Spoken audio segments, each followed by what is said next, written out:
ناجيت ربي بشهر رمضان شهر الأمان والمنى والفيضان حمدته حمدا يسوق سرمدا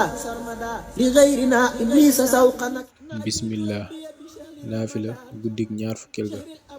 ku ca julli juróom ñetti raka bu ci ne nga jàng ci fatiha benn yoon ak inna anzalnaahu basaar wi jeex benn yoon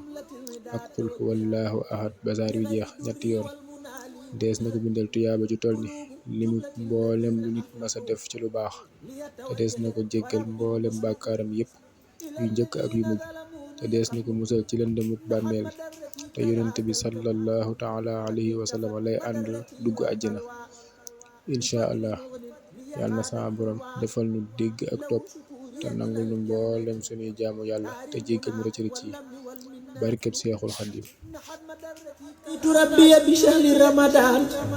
شهر الأمان والمنى والفيضان